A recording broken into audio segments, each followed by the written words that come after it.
Randa, je crois que l'étape 13 du Tour de France va commencer là. Mais c'est là, faut faire le sommaire. Oh purée. Alors aujourd'hui, on va voir Pierre Cobain, directeur de la Route Occitanie.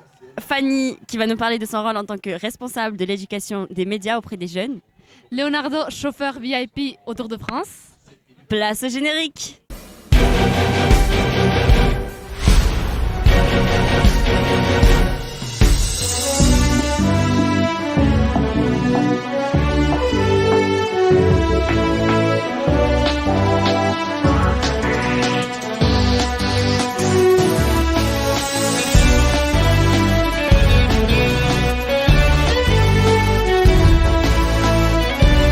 Randa, j'aimerais tellement être chauffeur de VIP au Tour de France. Ah ouais, tu penses que ça serait qui ton VIP préféré? Mais la question, elle se pose même pas au Prud'homme, bien sûr. Ah ouais, tu sais que ça me rappelle quelqu'un, ça. Ça te rappelle le monsieur qu'on a interviewé ce matin. Oui, voilà, c'est lui. Et il va nous parler de son VIP préféré dans la vidéo. On retrouve tout de suite. Bonjour. Bonjour. Vous allez bien? Très bien, oui. En tant que chauffeur VIP sur le Tour de France, quel a été l'invité le plus prestigieux ou le plus marquant que vous avez eu l'occasion d'accompagner? Bon, après, une invitée un peu prestigieuse, c'était Tony Parker qui est venu l'année passée au contre-la-montre de Monaco. Donc, on a eu la chance de pouvoir l'amener en course et lui montrer comment ça se passe au niveau du Tour de France. Comment votre regard d'ancien coureur professionnel influence-t-il la manière dont vous partagez le tour avec vos passagers? Ouais, après, c'est important d'être cycliste professionnel et ancien. Comme ça, on sait de quoi on parle et en même temps, ben, ils sont contents d'avoir un ancien coureur qui a fait le Tour, le Giro, la Vuelta et tout ça. Donc, on essaye de mettre en valeur toute l'expérience. Le cyclisme colombien a connu une véritable ascension depuis une dizaine d'années. Quelle est votre analyse de cette évolution? Ouais, c'est une époque qui était très, très bien avec Nairo Quintana, Chavez, avec plein de coureurs, hein, Rigoberto Urán et encore des autres. Et ça a commencé en 85, mais cette année-là, c'est un peu plus compliqué, on perd un peu la relève. Mais bon, dans les vélos, c'est un peu comme ça, il y a des vagues moins bien et des autres qui sont mieux. Quelle place occupe aujourd'hui le Tour de France dans l'imaginaire sportif des Colombiens? Ah, c'est un très très grand événement et je pense que c'est l'événement le plus regardé en Colombie parce qu'ils sont très fans de vélo. Et en tant qu'ambassadeur discret du cyclisme colombien, quel message aimeriez-vous transmettre aux jeunes coureurs dans votre pays? Oui, le message c'est de continuer à croire que c'est possible d'y arriver pour faire le Tour de France et c'est aussi pour les organisateurs et pour les fédérations. Il faut toujours garder un œil sur les plus jeunes parce que sinon on n'arrivera pas à avoir des champions après. Merci beaucoup. Merci beaucoup. Randa, tu vois les petits reporters d'hier? Oui, je m'en souviens. Mais aujourd'hui, on a interviewé la responsable. Ah, mais c'était pas Fanny? Si. Et c'était quoi son rôle exactement? En fait, elle est responsable de l'éducation des médias auprès des enfants. Bonjour. Bonjour.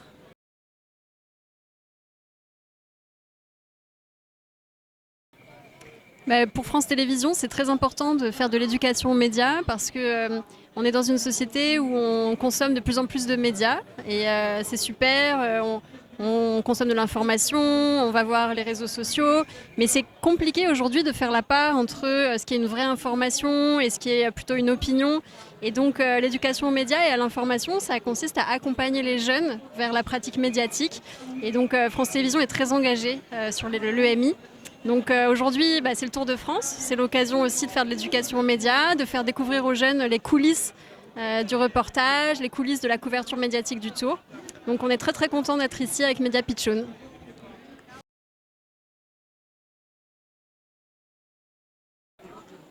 Le Tour de France, c'est un grand événement populaire, tout le monde est à fond, tout le monde a envie de faire la fête, de suivre la course. Et donc c'est aussi l'occasion de s'intéresser au métier de journaliste, parce que pour qu'il y ait des images du Tour, il faut qu'il y ait des caméras, il faut, pour prendre connaissance aussi de la course, il faut qu'il y ait des résultats, des commentateurs, et donc connaître tous ces métiers qui entourent le Tour de France, la couverture médiatique du Tour de France, c'est une façon un peu différente de s'intéresser à la course et qui est aussi passionnante.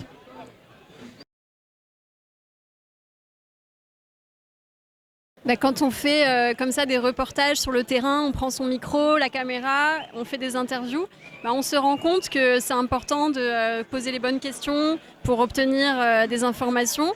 Et puis, je pense que ça développe l'esprit critique, c'est-à-dire qu'après, on se dit, oui, les discours derrière, il y a toujours une façon de les fabriquer, c'est un peu artisanal. Et les interviews, c'est pareil, c'est un petit peu une pratique artisanale, donc il faut en faire. Pour se roder, pour s'habituer. Et c'est en faisant qu'on y arrive.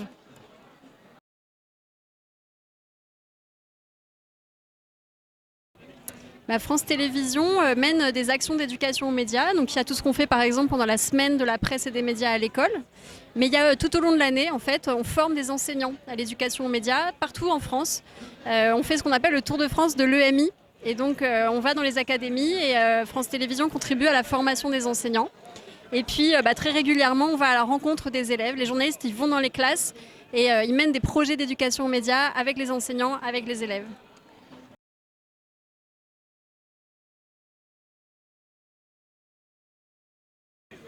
Le conseil que je donnerais, c'est de ne pas attendre d'être dans un média professionnel pour faire du journalisme, mais de commencer déjà avec son smartphone, avec les outils dont on dispose, pour créer du contenu et essayer déjà de pratiquer et aussi de prendre contact avec des journalistes professionnels, par exemple France Télé, mais il y a plein d'autres médias aussi, pour essayer de comprendre comment fonctionne le métier, peut-être faire des stages et puis essayer de se lancer.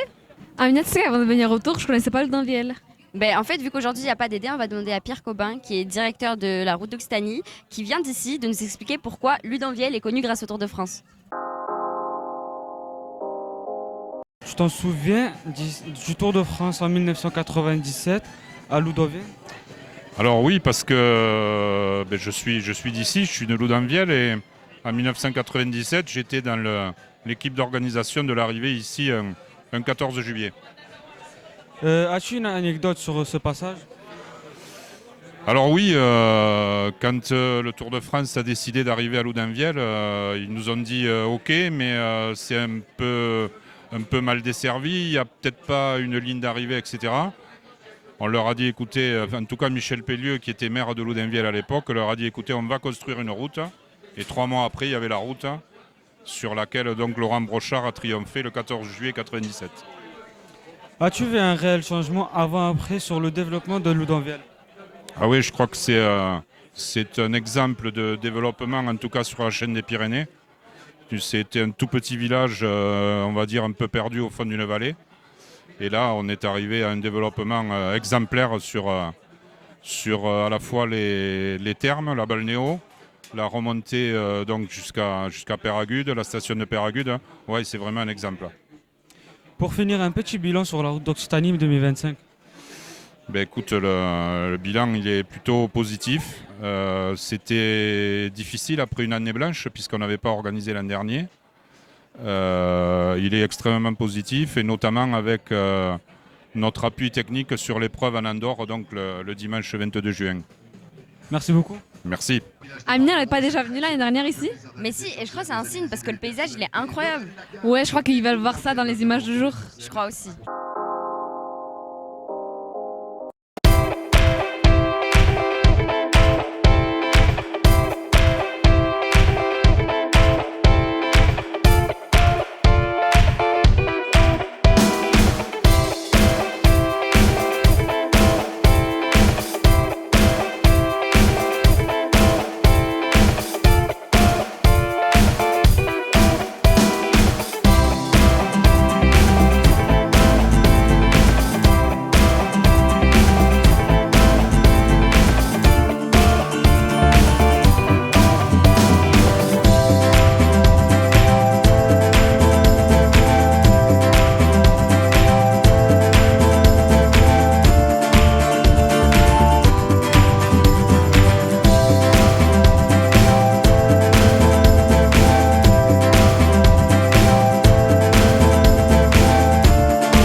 En purée, ici en hiver, il doit faire tellement froid et les gens, ils doivent vite tomber malades.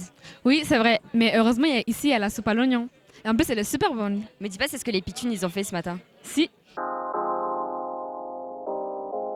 Bonjour et bienvenue ici à Loudonvielle pour ce conte La Montre Prometteur. Pas sûr que nous pourrons proposer aux coureurs notre recette du jour. On peut toujours essayer de la glisser dans leur bidon. C'est une soupe. Aujourd'hui, la soupe à l'oignon gratinée à la tome des Pyrénées.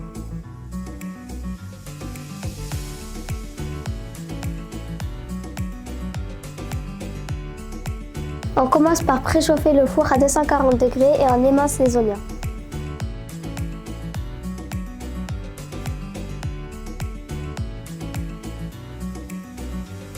On fait fondre le beurre et on rajoute les oignons.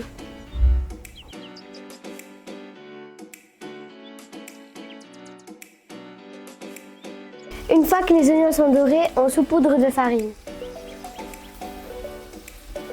On met 2 bouillons de volaille, 1 litre d'eau, un peu de poivre et on mélange.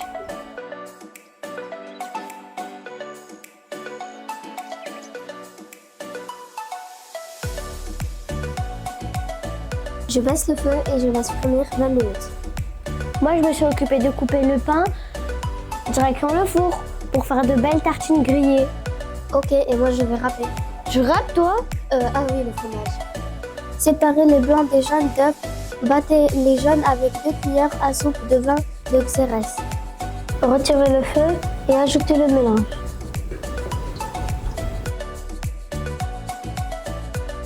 Servez-vous une bonne louche de soupe et saupoudrez de tomes râpées.